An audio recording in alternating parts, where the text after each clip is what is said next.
Sebenarnya itu adalah pencegahan dari masuknya virus-virus. Dengan kita melakukan istinsyaq dan istinsar itu, maka virus-virus yang awalnya lengket di dalam rongga-rongga hidung kita itu akan keluar dengan air yang kita masukkan. Awalnya kita masukkan, setelah itu kita keluarkan. Namun banyak orang yang tidak mengetahui ini, sehingga mereka menyepelekan yang namanya istinsyaq wal istinsar.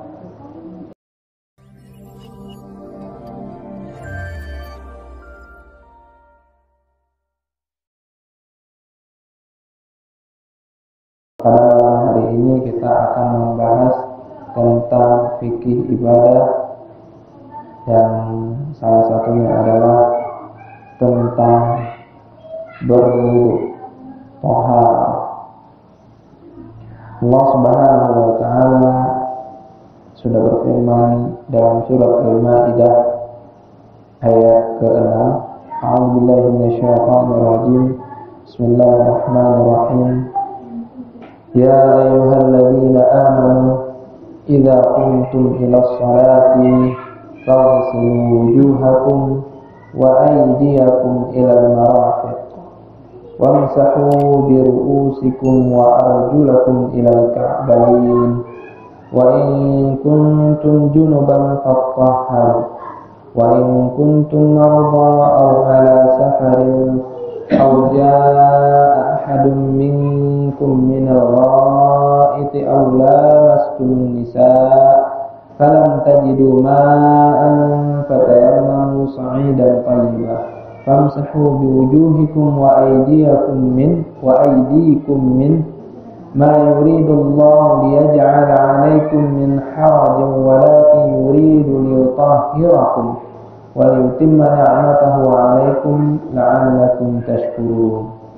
Hai orang-orang yang beriman, apabila kamu hendak melaksanakan salat, maka basuhlah muka wajahmu dan tanganmu sampai ke siku, dan sapulah kepalamu atau basuh kepalamu dan kedua kakimu sampai ke kedua mata kaki. Dan jika kamu junub maka mandilah, dan jika kamu sakit atau dalam perjalanan atau kembali dari tempat buang air atau menyentuh perempuan, maka jika kamu tidak memperoleh air, maka bertayamumlah dengan debu yang baik atau suci. Usaplah wajahmu dan tanganmu dengan debu itu.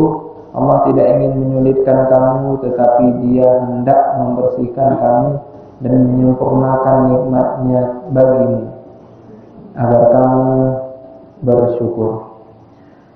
Ini adalah dalil yang sangat-sangat jelas bahwasannya kita sebelum melaksanakan sholat malah ini menjadi syaratnya, disyaratkan untuk berwudu. Nah, keutamaan berwudu juga sangat-sangat banyak.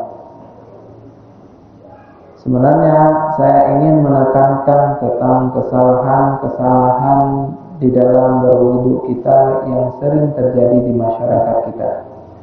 Namun sebelumnya kita juga harus membahas sedikit keutamaan berwudu, biar kita tahu bahwa berwudu itu adalah sebuah pekerjaan yang sangat mulia. Bahkan saking mulianya, Allah Subhanahu wa taala membukakan pintu surga untuk orang-orang yang berwudu. Keutamaan berwudu. Rasulullah SAW suatu ketika bersabda kepada Bilal, "Hai Bilal, ceritakan kepada saya amalan apa yang kamu lakukan di dalam Islam, karena aku mendengar suara terompah kakimu di depanku di surga." Lalu Bilal mengatakan bahwasanya tidak ada amalan ya Rasulullah yang paling aku harapkan di dalam Islam, yaitu kecuali aku selalu bersuci atau aku selalu berwudu setiap kali berhadas. Lalu setelah wudu, aku salat sesuai yang Allah tuliskan untukku. Hadis riwayat Tirmidzi. Jadi ketika itu Allah Subhanahu wa taala menyuruh kepada kita untuk berwudu, namun Bilal bin Rabah beliau ingin terus dalam keadaan suci. Artinya ketika dia berhadas, dia segera untuk wudu atau segera untuk bersuci supaya dia itu bisa melakukan amalan-amalan dan dia akan dilipat gandakan oleh Allah Subhanahu wa taala pahalanya. Jadi wudu adalah salah satu jalan menuju surga Allah Subhanahu wa taala. Wudu jalan menuju surga Allah Subhanahu wa taala bagi mereka yang menjaga wudu. Itu juga terbukti bahwasannya kalau seandainya kita berwudu, maka keadaan kita akan lebih baik. Artinya hal-hal atau perbuatan-perbuatan kemaksiatan yang ingin kita lakukan dengan kehendak Allah susahkan untuk melakukan maksiat, sehingga pekerjaan-pekerjaan kita itu adalah keberkahan bagi kita. Yang kedua, Allah Subhanahu wa taala membukakan 8 pintu surga dan silakan masuk ke manapun yang kamu mau. Jadi kalau seandainya kita berwudu dan berwudunya untuk Allah Subhanahu wa taala, niatnya hanya kepada Allah Subhanahu wa taala, maka Allah Subhanahu wa taala akan membukakan bukan 1 pintu surga, 8 pintu surga, dan Allah Subhanahu wa taala mempersilahkan, silakan kamu mau masuk di mana, pintu mana yang kamu kehendaki. Artinya berwudu itu sangatlah besar, namun kita banyak yang meremehkan yang namanya wudu ini, terutama sebelum tidur. Nah, sebelum tidur itu sangat-sangat bagus. Bahkan dalam riwayat mengatakan bahwa setiap kita bergerak, malaikat itu mendoakan kita. Jadi malaikat itu seakan-akan duduk di samping kita yang sedang tidur dalam keadaan berwudu. Lalu ketika kita bergerak balik ke kanan, lalu malaikat berdoa, ya Allah ampuni dia, ya Allah rahmati dia karena dia tidur dalam keadaan berwudu. Setelah itu kita balik lagi ke sebelah kiri, ya Allah ampuni dia, ya Allah rahmati dia, ya Allah berkahi dia karena dia tidur dalam keadaan berwudu. Terus seperti itu sampai subuh. Makanya orang yang berwudu biasanya dia lebih peka ketika azan subuh ketimbang kalau seandainya dia tidak berwudu. Maka setan itu sudah mengikat dia, lebih gampang mengikat dia. Nah, kita tahu bahwasanya ketika Bani Adam itu tidur, maka setan akan mengikatnya dengan 3 ikatan. Apalagi tidurnya nggak pakai wudu atau nggak berwudu sebelumnya, maka ikatan itu semakin kuat. Kalau seandainya azan, udah seakan-akan kita ketutup telinga kita karena nggak mendengar azan. Padahal jarak antara masjid dengan rumah atau musola dengan rumah kita itu sangat dekat, tapi nggak kedengaran. Karena apa? Ikatannya sudah terlalu kuat, dan kita juga meremehkan yang namanya wudu, sehingga dengan enaknya syaitan datang kepada kita, lalu syaitan mengganggu kita untuk tidak bisa sholat berjamaah pada waktu subuh. Maka itu sebuah keutamaan juga yang memang harus kita kerjakan, karena sebenarnya itu sangat gampang. Cuma kalau sebelum wudhu itu kita malas megang air biasa, mager banget untuk nyentuh air, karena posisinya kita mau tidur. Kalau nyentuh air pasti melek lagi, kalau udah melek lagi susah untuk tidurnya. Pemikirannya itu seperti itu. Padahal kalau kita berwudu, dengan berwudu kita bisa sempat baca doa istilahnya.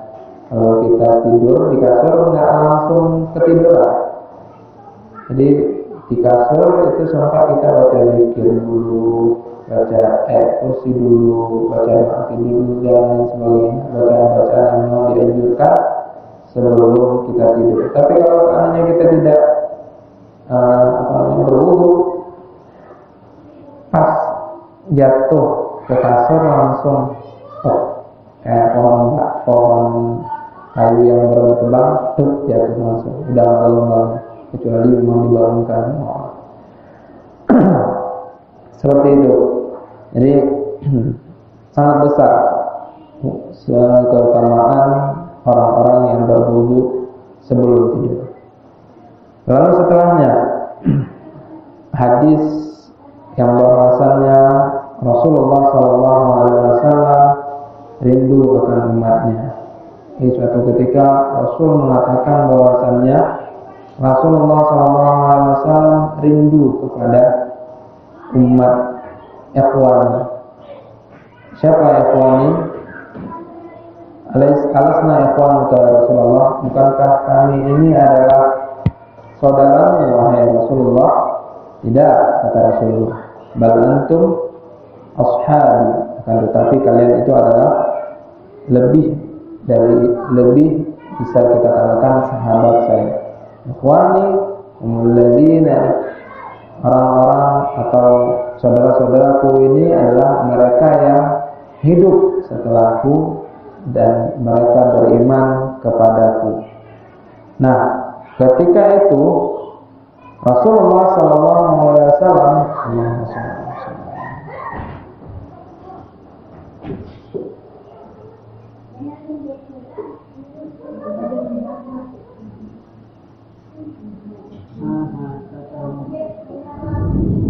makanya jangan berisik, kalian terlalu berisik.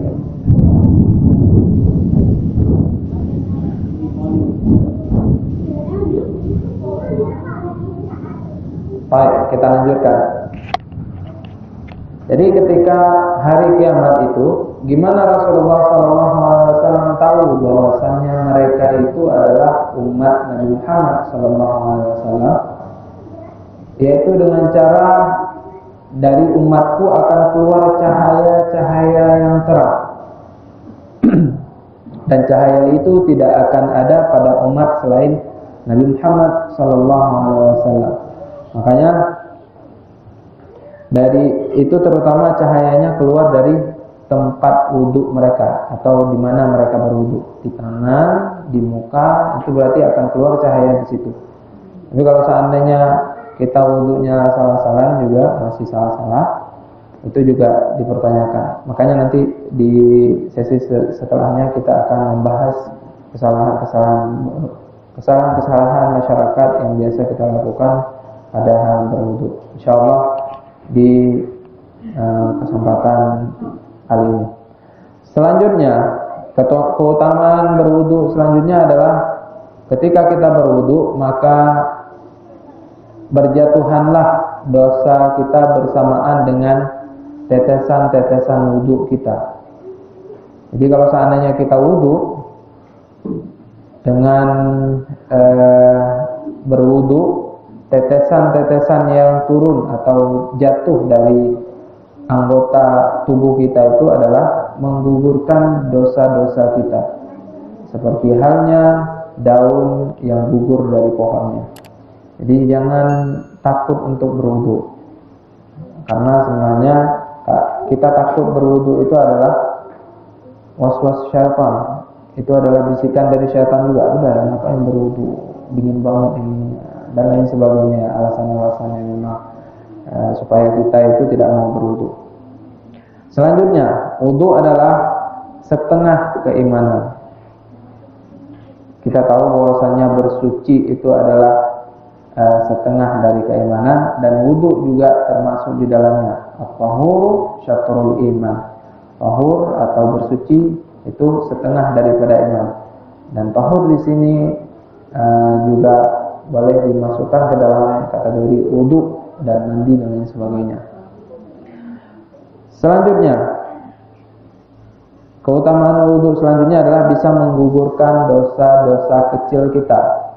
Apabila hamba muslim berwudu lalu dia membasuh wajahnya, maka akan keluarlah dari wajahnya semua dosa yang dilakukan oleh matanya.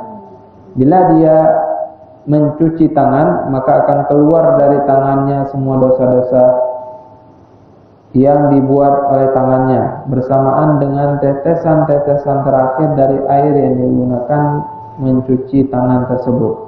Apabila dia mencuci kedua kakinya, akan keluar dosa-dosanya dan lain sebagainya. Hadis riwayat Muslim. Ini semua adalah keutamaan berwudu. Sangat besar keutamaan berwudu itu. Apalagi kita seorang muslim, saya kiranya kita harus sering atau menjaga wudu kita agar perbuatan kita juga akan terjaga dengan adanya wudu kita. Ma'asyiral muslimin, jamaah salat maghrib menjelang isya yang dirahmati Allah Subhanahu wa taala. Lalu kita akan masuk ke dalam satu pembahasan, yaitu pembahasan kesalahan-kesalahan yang banyak kita lakukan ketika berwudu. Apa-apa aja sih kesalahan-kesalahan yang biasa kita lakukan ketika kita berwudu? Tidak memahami kesalahan cenderung melakukan kesalahan. Oleh karena itu kita mengetahui bahwasannya itu adalah salah, sehingga kita bisa mencegah atau kita bisa tidak melakukan kesalahan tersebut. Namun kalau seandainya kita tidak tahu itu salah atau tidak, maka kita juga tidak bisa menghindari yang namanya kesalahan tersebut. Baik, kesalahan yang pertama ini saya rangkum dari berbagai sumber. Semoga Allah Subhanahu wa taala membukakan kita untuk bisa belajar lebih banyak tentang ilmu Islam. Wudu itu adalah syarat sah salat.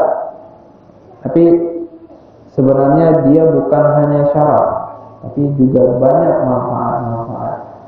Dalam segi medis itu juga sudah banyak dibuktikan pada zaman-zaman ini bahwasanya manfaat wudu itu sangat-sangat besar. Nah, dalam pandemi ini kita juga mendapatkan satu yang memang sangat-sangat besar manfaatnya. Salah satunya dengan berwudu. Jadi virus yang sedang melanda dunia ini sebenarnya bisa kita cegah hanya dengan berwudu. Salah satunya adalah melakukan istinsyak dan istinthar. Istinsyak dan istinthar itu adalah memasukkan air ke dalam rongga hidung. Istinthar mengeluarkan kembali air yang sudah kita masukkan dari rongga hidung, kita keluarkan kembali, itu adalah istinthar.